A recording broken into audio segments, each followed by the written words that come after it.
Okay, we're back with two voices, no filter, speaking our truth from two worlds. How you doing, Valentina? Oh, well, it was a really stressful week. So I'm fine. I'm super happy to be here. But I think, my past week represents very well the theme that we are going to introduce very soon. Exactly. Today is all about the myth of the good mama, the Italian mama, the mom that does everything, but it doesn't make it seem like it's a lot of work. But one thing I think is important to point out as we start, Valentina, what did you just tell me before we started this in regards to how you feel always? Like this.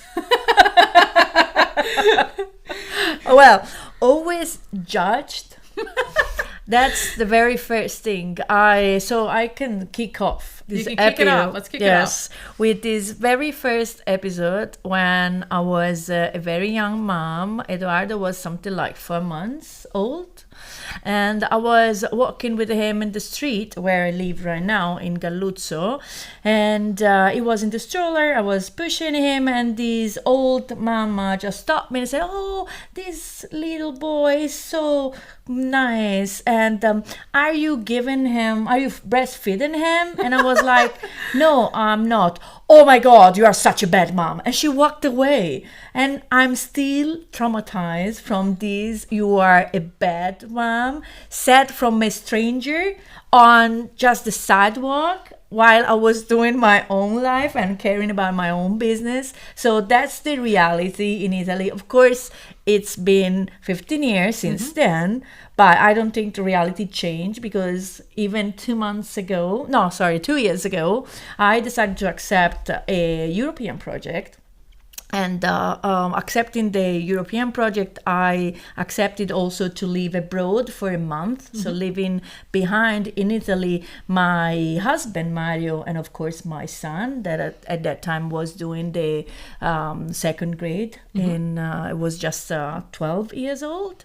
And I remember some of my family members, including my mom, judging me to say, "Oh my God, how can you do that? You are a mom. You cannot leave your family to, follow your career, your What's gonna business happen? dream. Ooh." You are such a bad person." Yeah. And they used these Those words. Yes. Yes. They actually use those for words. me. Well, first of And I all- was really, really shocked. Luckily, I have Mario in my life and I have a lot of good friends. So I accepted, these words, knowing that they were not representing, the family that I really have. Yeah. Oh, well, I'm sorry people told you that. I guess we're all bad moms because who hasn't been in that scenario where, it's interesting about Valentina and I is we have two, we're both mothers, but we also have kids that are vastly different ages. My daughter is almost 5 years old. Your son is 15 years old.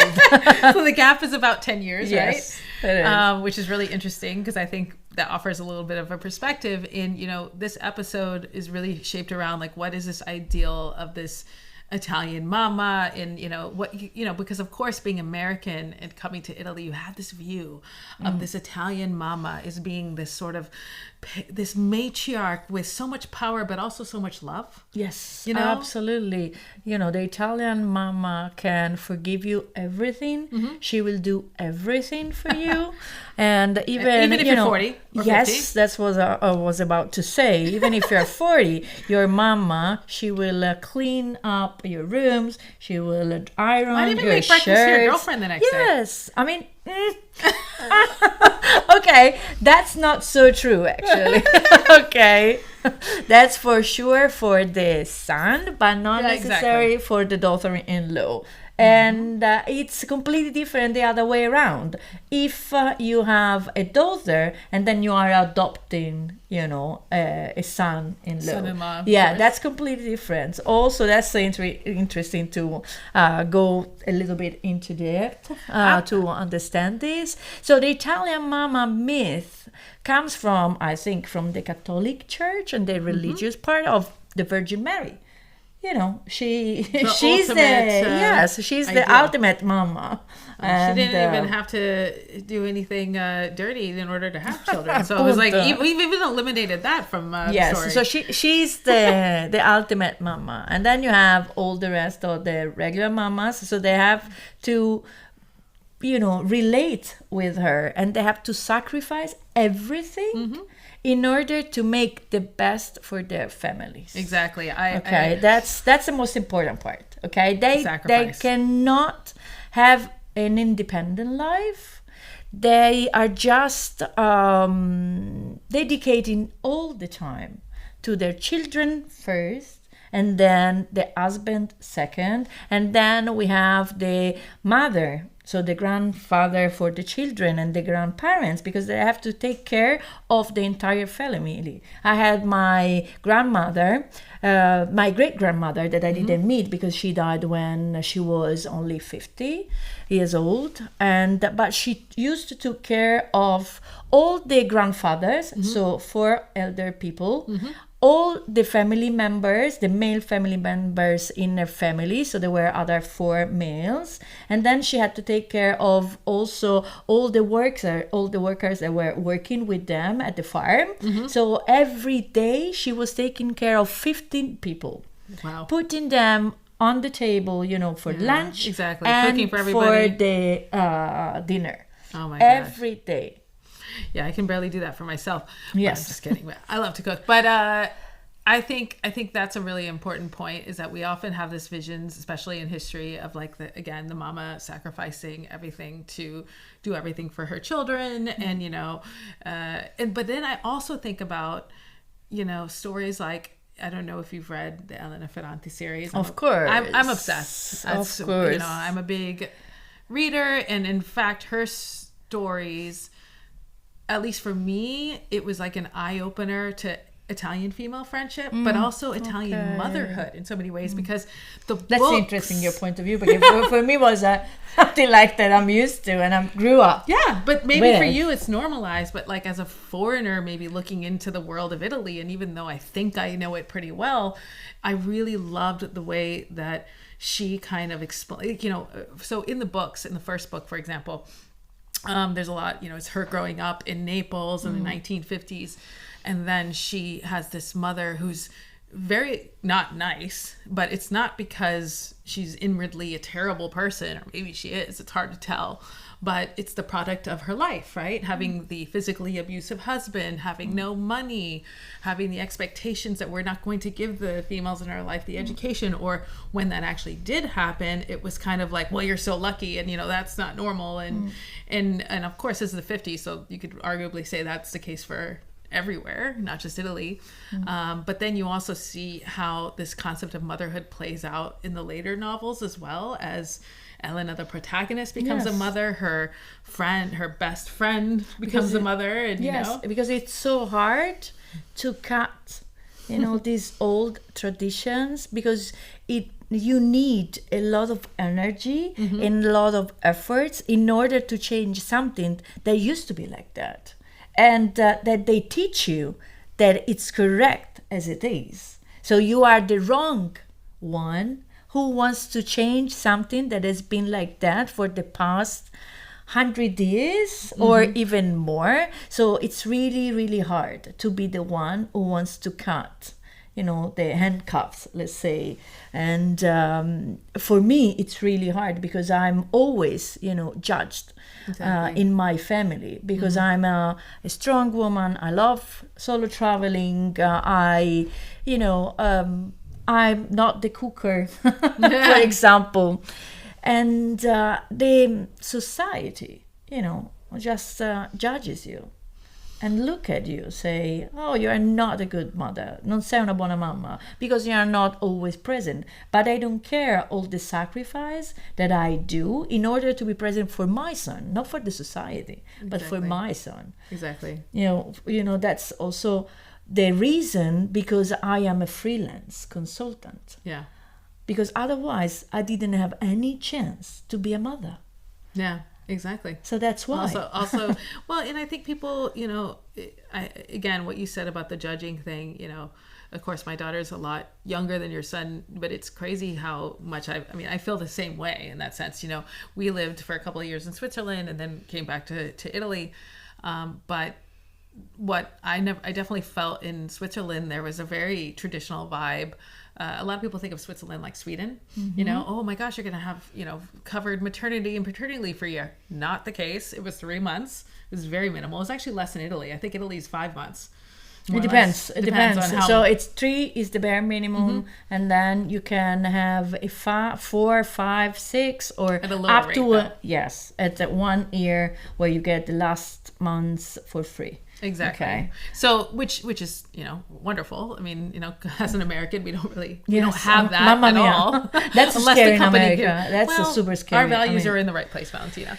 Oh, yeah. So, but just to say that, the judging, I remember, having conversations with like Swiss people when I was talking about my daughter starting daycare, and there was always kind of this underlying kind of judgment over like, well, you don't put her in there too long, like one day a week, 2 days a week, like you need to, kids need to be home with their mother. Yes, we definitely need to talk about this. Because, and then you're thinking, oh my God, I barely am hanging on here. I am desperate for, any kind of adult interaction. I want, and, in order to be the best mother, you need to also be good to yourself. I mean, that's a fundamental part. And so, and one of the reasons I thought this would be such an interesting episode is because, Italy, for all, the myth of the buona mamma and mamma che fa tutto and being a mother is so amazing, la la la la la la. In fact, I remember there was a campaign, I think it was a couple of years ago, where Italy was trying to they did like a pubblicità commercial to encourage people to have more kids, because Italy's birth rate is at a historic low. I remember many others. It just, I have to pull it up and put it in like the show notes, because it was a historic fail. Essentially, they were trying to say, okay, yes, I got it. It was one of the very first campaign that our president, Prime Minister Meloni did. Yes, you're right. And now something is ringing in my head. Yes. Yeah. Okay, we need to give more details into the description. Because as any other working parents can attest, your brain is probably mush at the moment, as is ours. I think they actually have like a proven study where your brain actually changes after having kids. Yes, and so, I think it's something also that scientists now we're just spouting conspiracy theories, right? No, I'm just kidding. Now we're truly a podcast team. But Italy, I think I was reading on the ISTAT numbers, which there's a historic low of under 400,000 births in 2023, which is pretty low. Yes. And that's been this is news to no one, right? Everybody knows that countries like Italy, like Japan, but also many countries in Europe are suffering from a lower birth rate. Even China. Well, yeah, there's a complicated history there with why. But, it just says to me that, like, there's a reason behind all of that. It's not that people inherently don't want to become parents, but they're realizing how, after seeing what their grandparents went through, how hard it is, how expensive it is. And, they're kind of pushing back on this ideal that that's the only way to be. When there are multiple ways to be. Absolutely. Thank God. Especially in Italy, the only way to be is just being a mother. Exactly. If you are not a mother, you are missing. You are definitely missing a part. Yeah. You are missing something. You are not a complete person, and I don't think it makes sense. Of course, because life is so unpredictable that you don't really know why that person is not a mother. So you don't have the right to judge. Exactly. And it's not because I'm a mother that I'm a fulfilled person. Of course, Eduardo is one of the best thing that I have in my life, but it's not because of him that I feel like I'm a woman. Absolutely, So that's something completely. And you want him to also embody that same spirit too, of the idea that you can have a family and also want and need things for yourself, and that's okay. That's something that you shouldn't be judged for. I asked him to make a promise to me then, and when is going to work, he's going to pay every woman in his office, or to do something in order to pay the women that are going to work with him at least 20% more than what he gets paid. I like this. Yes, and I will say, my husband Nico's working. I mean, has a lot of amazing women working in his company. There are a lot of working moms, and it's inspiring to see that things are shifting. However, the country does have really dismal numbers when it comes to female workforce participation. Yes. I was sharing with you before the Save the Children stats. That was the country ranks 96 out of 146 it's in female participation in the workplace. It's embarrassing because, we are always the first to be sacrificed. Exactly. If we need to take care of the children. Exactly. Who's going to pick him up at football, for example, or at Who's the theater? the default parent? I always talk about this with my friends. Yes, that's and the for child true. and the child penalty, of what happens when you have a kid, how much money you lose. I think I was reading around 33%. After having a child, like your ability to earn money, it just lessens so much. Oh, okay, that's how you didn't know about it. It makes a lot of sense. Yeah, and how many people resign? So many people resign. Yes. And they almost have to because maybe they don't have the, have the nonni, the grandparents. Yes, also because the nonni right now, they want to live their own life, and they don't want to be just nonni. I mean, it's fair enough. And that's completely different from past generation, for example. And something also different that you have to think it's, why are women quitting their jobs? Yeah. Because if I have to work for 8 hours, get a minimum wage of, let's say, 1,300 euros per month, but then I have to pay a daycare and then a babysitter because my schedules don't match the school and everything, I will pay at least other 900 euros for these services. So why I'm going to work? Exactly. So it's much more expensive.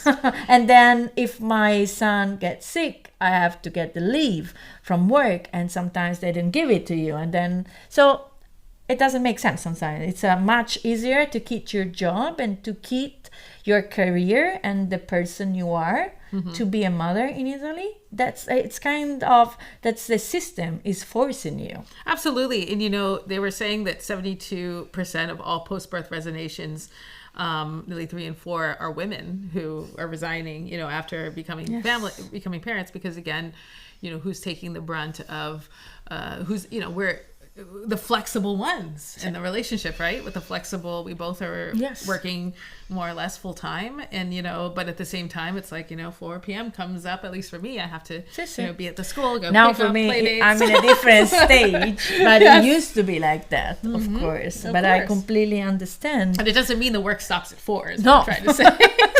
It's almost generally just it never stops at 4. Okay, so. Yeah. Oh, gosh. But I mean, I was just going to say, though, I admire, women who, whatever choice they make, whether they want to have a family, whether they don't want to have a family. And I really feel that, a lot of my really close friends that don't have kids are such amazing support system because they have the time and the space, whereas we're all kind of like a frazzled mess at the moment. Yes. But, I just wonder about, the whole thing is the myth of just like, okay, you're a good mother, you're a bad mother, I'm going to judge you, blah, blah, blah. What are we trying to do here is like torture an entire population is what it feels like.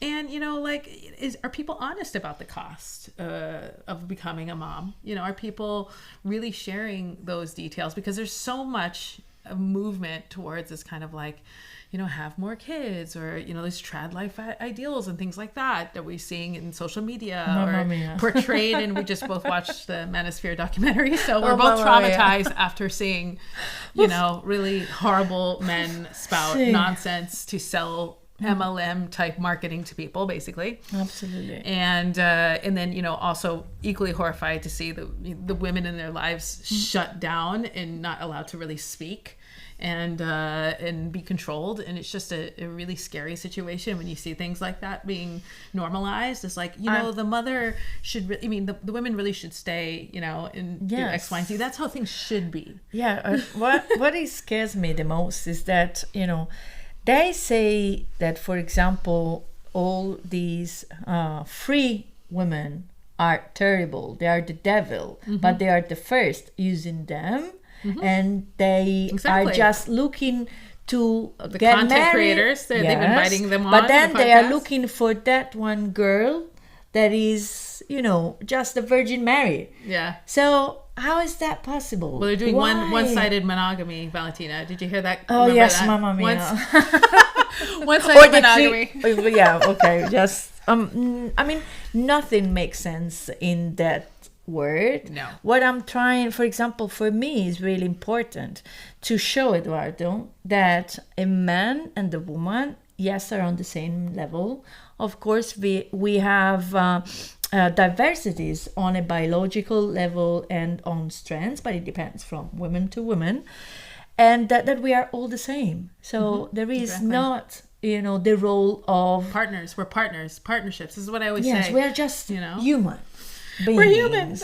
Yes, and we don't have a specific role unless because, for example, I'm more empathic. Yes. Whatever you decide in your family. What we were saying before, we both, I cook a lot at home and Eco cleans, and but nobody's going, okay, that's what you should do and that's what you shouldn't do. It can vary week by week. What I understood, for example, of myself, I will never ever be in a relationship with a partner that would say to me what I have to do and now I have to be. Freedom is my ultimate need. I don't know how to say it, but more than that, I need to be free. To be free of doing what I want, of course, respecting the person I have next to me, respecting the partners that I'm working with, respecting my family. But probably because I'm so respectful, I need the freedom, to be whoever I want.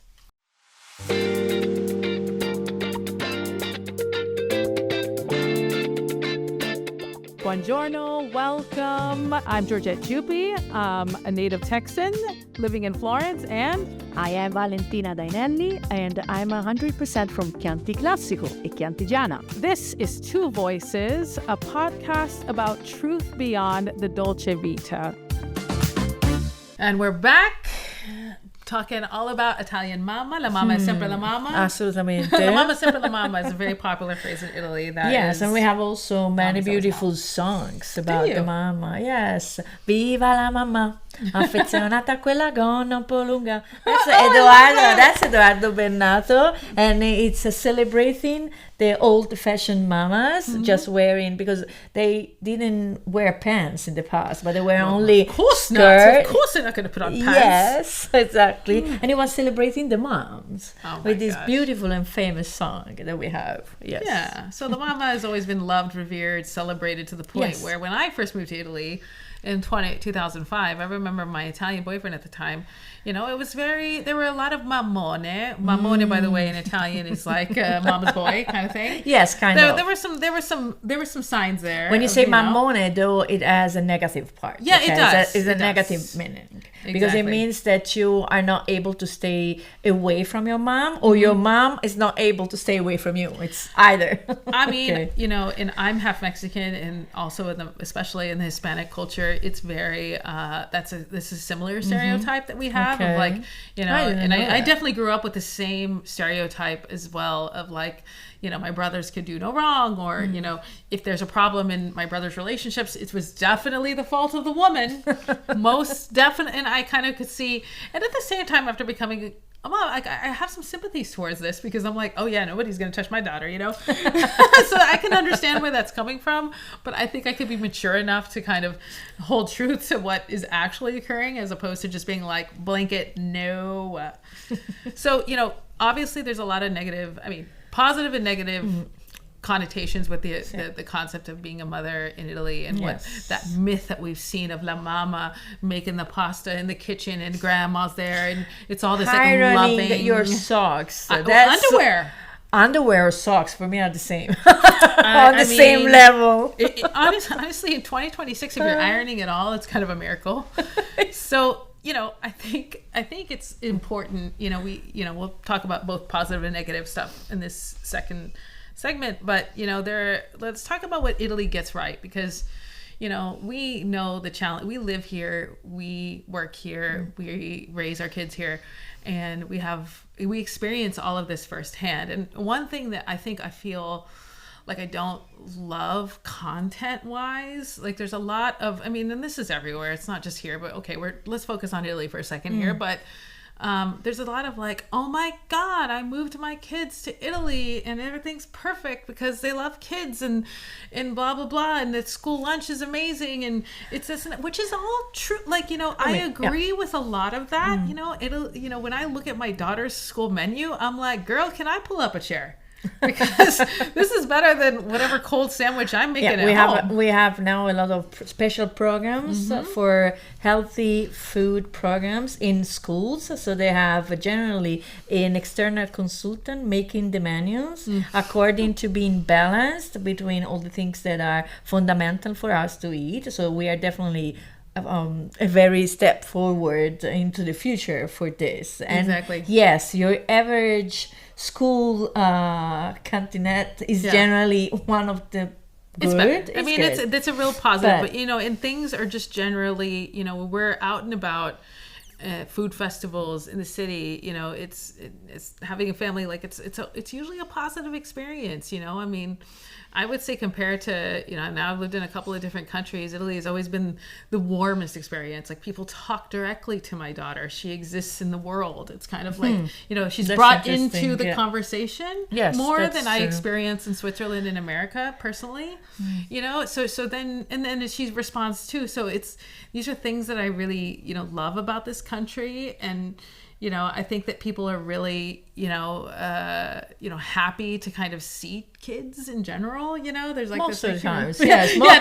Depends on how they're acting. But I guess it's all of us. Of course, most of the times. But it's true. Yes, definitely. Italy, we can say it's a family-friendly nation, and most of all, nowadays you can see also a lot of restaurants or a lot of beaches that are becoming are putting sign kids are not allowed. But apart from that, there are just a few cases all around Italy. Italy is definitely a family nation, we can say. So we have a lot of activities, a lot of different programs, a lot of different possibilities for families to do whatever they want at every age. If I can just think about Tuscany or even Florence, starting from 6 months, you have the ludoteche, so the libraries where you can go and play with your children and meet other mothers. And they have one, I think, in every neighborhood, right? Yes, like it's a quartiere thing.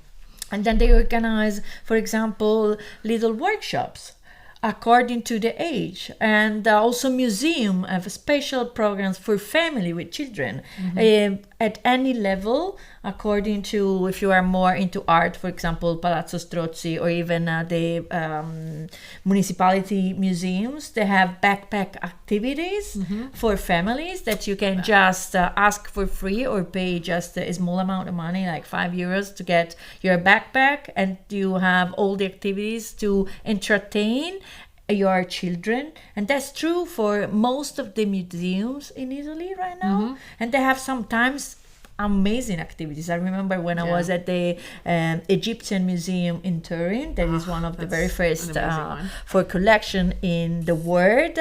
Actually, for children, they had a game that you had to play. So according to what you were listening, you had to find the details in the exhibits, so you could read the story of one of the pharaohs. So it was really, really amazing and really entertaining me more than Eduardo. Well, there we go. I think that's half of it. We do these activities because obviously we want to entertain our kids, but we also need to be entertained and leave the house.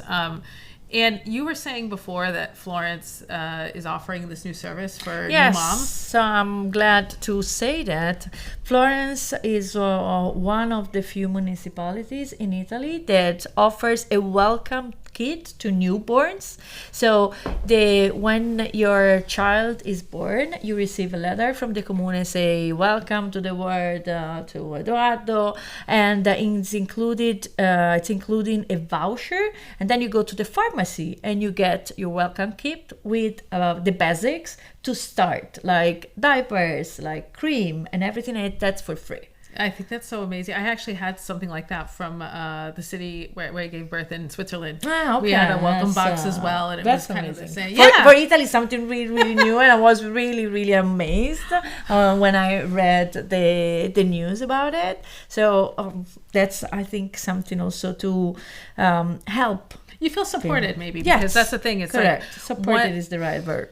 One thing I was thinking that would be important to touch in this particular episode is really just, there's the thing of how people see us, how we feel judged, and probably that's never going to change, if I'm honest. Like, this is something that's been happening for generations. We hope in the next 30 years maybe something will change. But there will be another challenge in 30 years that we will not be able to anticipate. So I'm thinking, like, talking about Italian women and unpaid domestic labor. And we were having a laugh before this, talking about like what we were going to talk about, and we were kind of making a joke that like both Valentina and I are the husbands. Like we kind of sometimes like I don't clean that much around the house. I do my best, but I do other unpaid labor like the default parent. I do most of the pickups and the play dates and organizing Annabelle's birthday and things like that. But there's so much, statistically, Italian women perform roughly 3 times more of the unpaid domestic duties than somewhere. I remember I read that a regular woman housewife should have been paid at least for the bare minimum of the housewifing role, 1,300 euro each month. But that was just the bare minimum, child. That was like minimum wage, low stakes situation. Yes, according to the hours, it was rated to 2,500 euros per month. Yeah. Can you imagine that? I mean, I would take it. Me too. I definitely wonder, though, like, especially from your perspective, Valentina, do you feel like the women in your life have kind of internalized these duties as just normal? Normal? Yes, like, definitely. Do they even recognize that this is an imposition, or is this just like, I got to do it because he's not going to do it? Like, what is your experience? So for the women of my family, they were always the ones taking care of everything. For example, my lovely grandmother, Milena, she was taking care of every single aspect of the family, from paying the bills, going to the bank, going to the post office, going to clean the house, making lunch, making the grocery, making the service, making everything. She was doing everything for everyone in the family. And also she was also a very, helpful, wonderful woman. She was helping everyone in the neighborhood. So my nonna was known by everyone. I love that, because she had a community, though. She had a very big community. And, but it was like that. She had no other choices to be in a different way. But she was always my best supporter. And she never judged me. Yeah. She was always supporting me. She didn't expect you to copy her? No, she was like, you have to do what you want. And she was supporting me in all this decision I made in my life. And she was one of the best examples because she was a strong woman. She was dealing with all matriarch. Yes. And she was also, very talkative with my grandfather. Like, we are paired. So they had different roles because the culture was like that, but she was on the same level and he was treating her on the same level. Yeah. He wasn't demeaning her or beating her like in Elena Ferrante novels. Absolutely. And for example, something that I reminded a few months ago, he was always bringing her fresh flowers from the fields where he was working on. And he was trying to do his best to be the best partner for her, even though he wasn't cleaning, even though he wasn't cooking, even though he wasn't, doing all the things that she was doing, but he was supporting her. Yeah, he was supporting her, and And they it was very probably good. had a dynamic that worked for them. Yes, My of thing is course. too is like one thing I struggled with understanding when I first came to Italy was, especially in my experiences with my Italian partner at the time, was just how much like the idea of the sacrificing, but then also at least in this particular circumstance, it's obviously not like this for everybody. I love the sound of this wonderful matriarch that was part of the community, but then there's also a fact that there's so many women maybe that don't, they're doing everything for the family, but then they don't have any friends, and they don't have an outside life beyond being the Yes. mama. And I think that's changing, hopefully. But I definitely saw that of kind of like the distrust with other women, because just because you're a mama and you have other kids doesn't mean you're always supportive of other mama. We've all experienced that, right? Absolutely. If anything, it can Yes. feel the opposite sometimes. And I feel like there's a lot of that kind of like, what are they doing? What am I doing? Justification, blah, blah, blah. And it comes out of insecurity. We know that. But I just feel like there, was always this kind of like, okay, well, this is just what has to be done. And that there's no other way. No other way to be. This is Yes. how my mom did. And this is, and I, from a personal level, I have such a different experience because I was raised by a single dad. So I had the dad who was playing part of dad and mom. And for most of my life, from like age 8 onwards, but imagine having to tackle all those like awkward adolescent scenarios, with your children. So I know men are more than capable. And I love for me, when I think about all of this, I think it's a beautiful thing to support what anybody wants to do, whether that's being a mama, not being a mama, being a great but also encouraging people to have like richness in their life beyond just being a mother too, having friends and having, finding that community, because, when we moved to Florence, like luckily we have Facebook groups like Firenze Moms for Moms. You are so old. Yeah. Facebook So groups. old come Facebook on. groups. I was looking at that. Probably going on TikTok. But, the Firenze Moms for Moms, even if you hate Facebook, though, and you're a mom coming to Florence, go and join this group, because at least, you have a group of people who they're sharing advice about schools. They're, if you have any questions, I mean, usually moms are the first ones to be like, I'll help you. Sure. You need a ride? You need some clothes? I'll help you. That was something that saved me from postpartum depression. Mm-hmm. So I was lucky enough to meet 2 different prepartum groups. And after the birth of Eduardo, we joined them. And so we were 15 moms, all with children from the same age, because Eduardo was the oldest one, because he was born on before the due date on January the 4th, and the last one was born on March 1st. Mm-hmm. So they were all really one next to each other. And what was really helpful for us was a WhatsApp group where we were all talking and meeting each other almost every day, just for a couple of hours. Gosh, I love that. And we have a lot of funny pictures. Imagine 14 women With all their babies and pushing strollers. and walking. We were generally meeting around the Stadium of Florence or Campo di Marte, all these areas, and all the people like staring at us. Who are they? Why are all together? But being together in such a vulnerable moment of our lives was really precious for us, because we weren't judging each other, but we were just talking about the problems that we had. And that time was, he's not taking too much milk, Yeah, exactly. Nap times, yes, or stomach ache, how you understand why he's crying. So it was really, really helpful to have this bunch of moms, and with some of them we are still connected after 15 years. But that's the power, I think, and the beautiful side of being a mom, especially in Italy, because there are occasions where you can build this community of moms and we can support each other.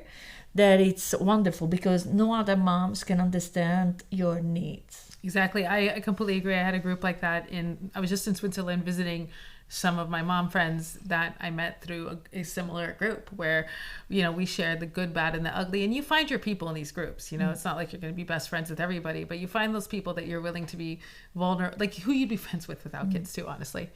But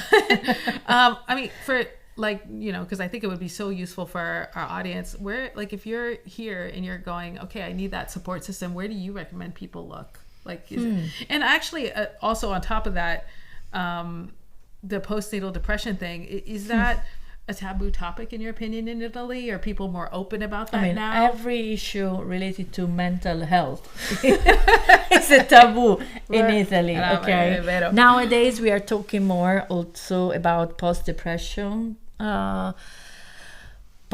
depression, but still is not something that is taken seriously, I think, because yes, we know that always, it's something that they always say, oh my God, everyone is giving birth since we are born. Like, get over it. Yes, mamma mia. Do what you got to do. Move but on. They don't really understand how hard it is to go from not being a mother to being a mother, because yes, suddenly you have a little creature, a little human being. It's depending completely that on it's you. Depending completely on you, Absolutely. on your breath, on your milk, even on your flavor, on May your eventually smell. expect you to iron their socks.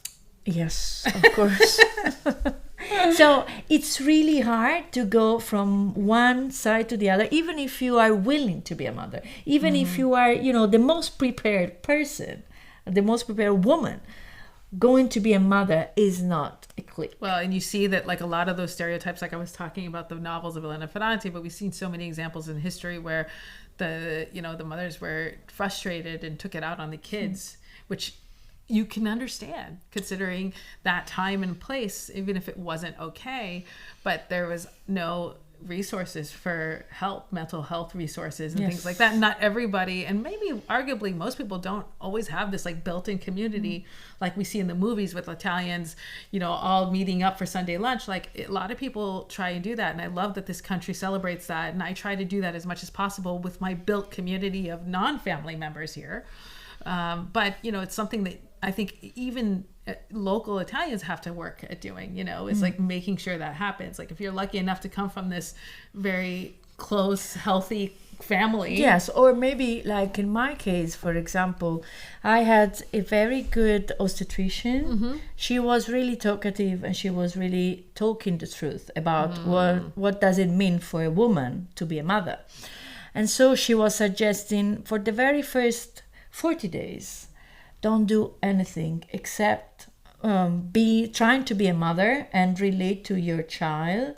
Just ask for help, ask for food, ask for cleaning, don't be ashamed. And so me and Mario, we decided to move in for just a few months with my parents back. So because he was working, away and for major shifts from 8 to 5.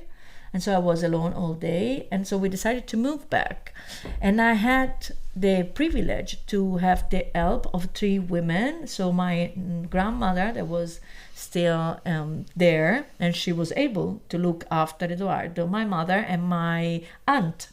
They were all 3 there for me, and sometimes I was just giving Eduardo to them and just making the walk outside of the block for 5 minutes in order to, to that breathe. valuable walk. Mama. When you're going out for coffee is like going to the Oscars, Yes, exactly. So, and also I think is something that we don't talk about too much. We sometimes feel ashamed to ask for help in such, for example, just come and clean my house.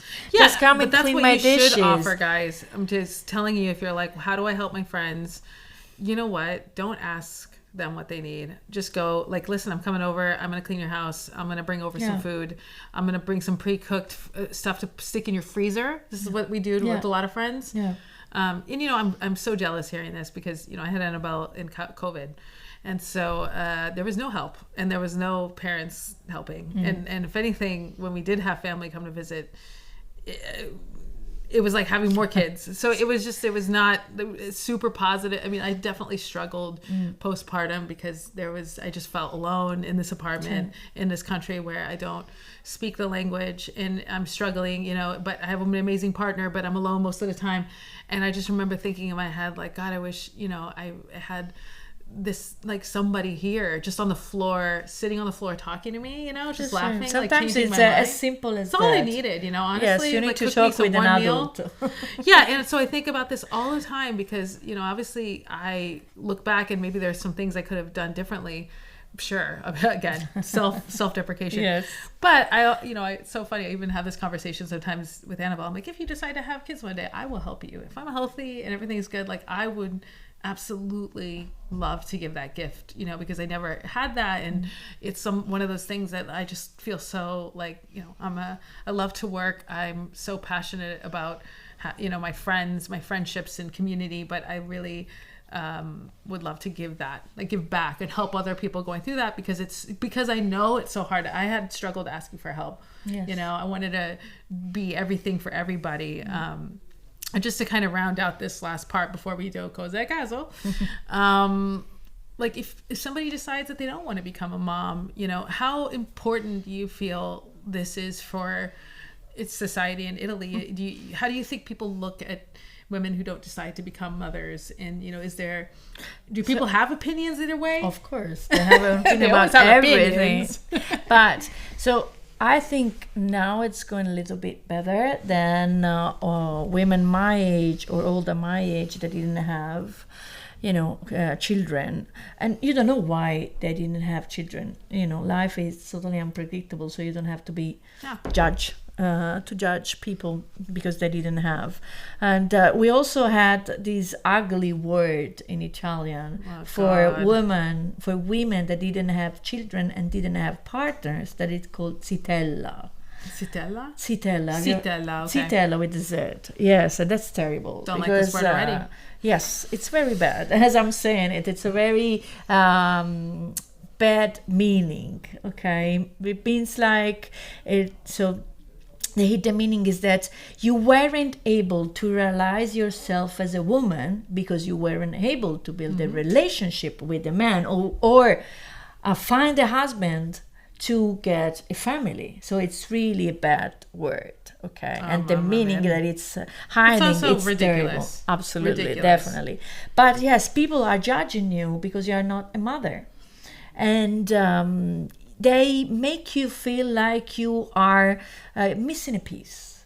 You are not complete person. You are you didn't have the ability to become it's also a such mother. a patriarchal point of view as well, of kind of enforcing this. You want this because this is what is supposed to be the truth. This is what is supposed to be good for you. We all know that's untrue. And that's, again, everyone has individual circumstances on whether they make that decision, and we should respect that and celebrate that. But it's often, to me, it just feels so imposed. So don't do that. Don't judge people. Don't ask them questions. You don't know what they've been through. If they're going through fertility problems, I definitely did for many, many years. And it's awkward even to ask. And also sometimes now, they decide, are you going to have a second kid? Yeah. Like, that's none of your business. Oh, that's another issue. Like, come on, guys. That's another issue. But also, you don't know if they decide to sacrifice themselves in order to take care of, for example, of their parents or of some other people from their family, because also that was supposed to be the rule of women in families, and it's still arguably is mostly the women who are doing that. Like, I think about my friends and their the moms of their husband, like foreign wife with an Italian husband, and often you see this the mother taking care of the grandparents, like it's the role being expected. And just one last thing, because I know this is running a little long, is there one thing you would tell your younger self, if you could say one thing to your younger self about motherhood, identity, what you thought you were supposed to want, like what would you, to kind of not put you on the spot, put you on the spot? That's what we're doing. Go for the second. There we go. Don't be scared. And now I'm really too old to, it could be possible from a physical way, but I'm really too old to start all over again. But I regret that's honest. not having a second child, but we were not in a good position because we hadn't the money to afford a second child. We hadn't the space to place a second child because we just moved, now that Eduardo is 15, in a house that has a proper bedroom for everyone in our family. And so the conditions were not were against us, unfortunately. And both me and Mario, we regret that we're not having a second child. But you can have Annabelle anytime you want. Oh, thank you. We would love to. I mean, you don't have to say too much. Just because kidding. Sometimes, we go to people, we look at these younger people, and Mario say, "Can I grab it?" You know what though? Like, I think that it's important. I love that you were so honest about that, because not a lot of people would admit that, or everybody's kind of. You want to convince yourself that your decisions are the right decisions, and you don't want to. It's hard to be that honest and truthful. So, I applaud you for that, because I think that it's like, of course, when you have one child, it's a tricky situation. In a perfect world, you want to be able to be like, this is for me, for example, it's it was so hard to even have Annabelle. We had so many, we had to go through so many hoops to be able to have her, and we did. I think of it as a miracle even now, of like, wow, I was able to eventually get pregnant naturally. I didn't have to go through the IVF, but like there was losses before that. So in a way, I always think about that never goes away. The grief never goes away, and the what ifs never go away. But I kind of have that back and forth question of like, okay, what's meant to be is here. I'm lucky to have what I can control at the moment, and exactly. Nothing more, nothing less. Esatto. And one last thing, what I want to do when Eduardo will be grown up and he will leave us, probably would be adoption. I would evaluate to adopt maybe even a grown-up child. I love that. So that's something that has always been in my mind, and so Mario agrees, of course, and we would love to have a child that didn't have the opportunity, and maybe we can help. A baby, No, because it goes less in Italy. It goes according to the age of the parents. So we are already grown up. We are already too old.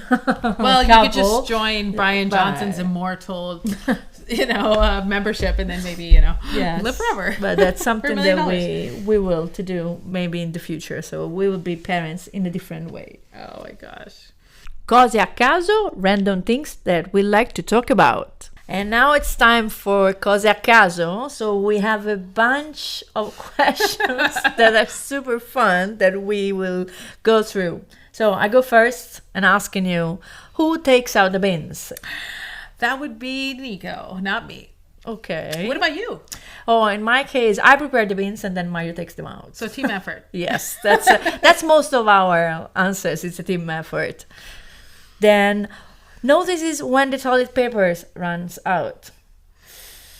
That's me, actually. You know what? Because I was really annoyed about this thing. I bought a special toilet paper hanger. So you put something like a bunch of them, and then you have always one, because they don't. I wonder if Nico would listen to this and be like, no, it's me. I think we probably both think it's each other, but I'm the one who orders it and then stocks it. So no, I'm the only one. I don't know. I don't know for them. I really, something that's always amazed me, why they don't care about toilet paper. Everybody uses it. You can't get away from it. Oh my God. Maybe it's a bidet. It's like, well, there's a bidet. I don't know. Anyway, so who cleans the bathroom without being asked? Nico. In my case, it depends. So now that we moved to the new house, it's mostly me. But in the old house was Mario always doing the bathrooms. So, empty the dishwasher. So that's, again, for us it's me, but because we just move and we start all over again with the dishwasher. We didn't have a dishwasher. Mario is not used, and so sometimes it's like, I don't know how to use it. Oh, that's my favorite excuse. I'm so sorry, you're so good at this. You can take care of it. I will say in our house it's both. I probably do it a little bit more just because, you know, I'm at home working, so I do it because I'm there. But in my case, I can add Eduardo, because Eduardo does it, and also it gets all the plates out of when it's cleaned. So it's three. I'm trying to teach Annabelle that. Piano. Piano. Who changes the bed sheets? It's a teamwork. We do it together. Mario is amazing to put, the annoying fitted sheets. Yes, he is good at that. Does he put the duvet in the duvet cover? Yes, of course. Okay, that's the biggest. He's a super man of many talents. Yes, absolutely. What I do, I prepare the cleaning bed sheets, and then we'll do it together, because he's really good into fitting the duvet into there. I will say I do the bed sheets, but that's because I wash and dry them and do everything in one day, and so it's usually like during a workday situation. No, for me, I always wait for a team job generally, because I'm not able by myself, so that's why. There you go. Then who buys the cleaning products before they run out? Oh, definitely Nico. I actually have this running joke where I think about the food, so I'm always at the grocery store getting food for us. I'm anticipating the meals and snacks and that kind of thing. And if Nico just goes on his own accord to the grocery store, he comes back with chocolate and a ton of cleaning products. He's so and no food. And there's maybe a pack of pasta, but there's no thought about what we're going to consume, but the house must be clean. Okay, that's good. No, in my case it's me, because Mario is just in this case it's not because of me, but it's a way of being. I'm very organized, and I always getting ready for everything. It's just not for that's the only reason. But if you say, okay, Mario, that's the list, go to the supermarket, it comes with everything, and it doesn't call me to say, oh, I don't see this on the the shelter on the but I'm buying it just because I'm better in this task. Just a matter of organization. And wipes down the kitchen after cooking. Both of us, in my case, I clean the top part and he swipe the floor. And this team effort is very impressive. I would say probably mostly Nico, because I cook, and then one of us is trying to put Annabelle to bed, or there's the time from 6 to 8:30 p.m. is a very intense period in our home. So I understand. We're kind of like soldiers in the war, We're like, you do this, I do this, Yeah, and so I understand. In our organization, Mario is the one who is cooking, so I'm the one who's cleaning after, and then he's walking the dog out in the evening, while I'm the one who's walking the dog in the morning. Yep. So we are half and half. You guys are half and half, the Yes. perfect duo. Does the laundry and puts it away. No, that's magician in our house. It's a magic genie that comes and arranges all the laundry. Kind of. No, Mario is very good in hanging them, and then he can put them back from the outside, but no folding, no putting back in the wardrobe, because he doesn't even know where his dresses are. I will say that Nico, probably we both do laundry all the time, it feels like. And he puts away his own stuff, does not put away mine. That's a running fight in the household. That's interesting. And then I'm always like, it's just right there. He's like, I don't know where it belongs. And I'm like, there's only one wardrobe, But I just guess. Let's just say that his wardrobe is slightly more organized than mine, so he might have a point. But laundry is just a continuous drudge of a job that we just constantly have to do. I don't know if you ever seen these reels where just you cleaned everything, and then after 3 minutes it's like you have other 20 people in your house with dirty clothes. Well, I don't as know if we were talking before about people with really large families, which is coming into vogue in many places, the horror of doing the laundry. No, it's for more than 5 people in your house is just terrifying. terrifying. For me, the three of us, it's already a lot of washing. No, exactly. Can you imagine eight, Mamma 9? mia, no, That's why no. these women are waking up at 5 a.m. Yes, of course. So And who notices when something needs fixing? it depends. It depends. For example, are things that I don't see and Mario sees right away and fixes, and things that I have to tell him 5 times, can you please fix this? Because it's really annoying me. But for him, it's not annoying. So we have different perspectives. So a couple problems. We're probably the same in our household too.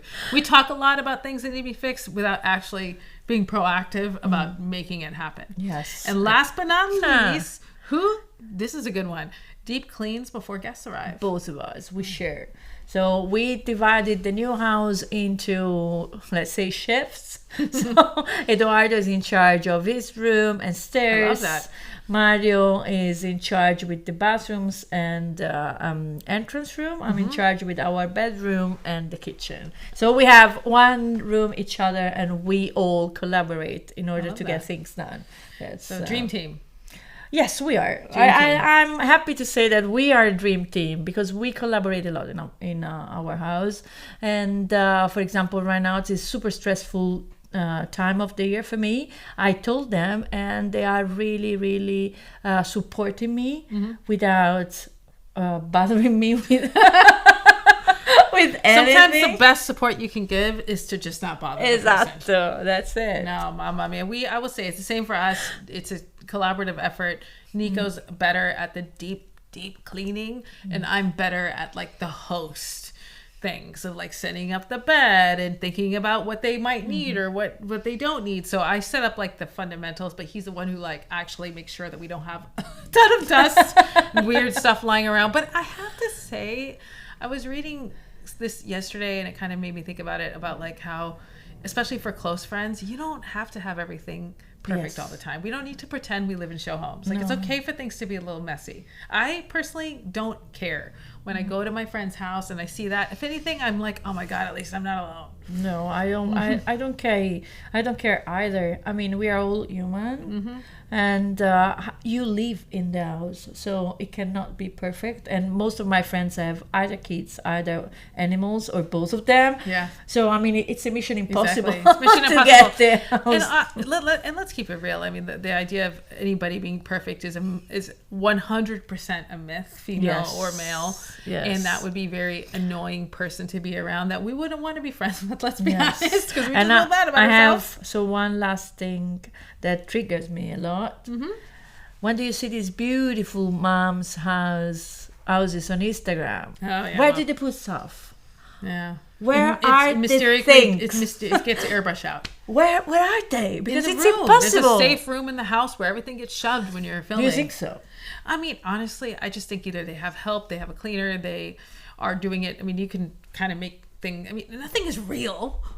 Very rarely is it real. For me, it's impossible. What's real is the people that are around you that are honest enough about their day-to-day life in a way that truly resonates. And, you know, it's one thing to even have these conversations. It's another thing to live them, right? So I definitely feel that, you know, we could all benefit about being more upfront and honest about, you know, realities. And that would help Italian mama, American mama, Swiss mama feel like, you know, normal and humanized. We are just all humans. Transparent. We're all humans. It's Under a good way the to same end the sky. episode. Yes.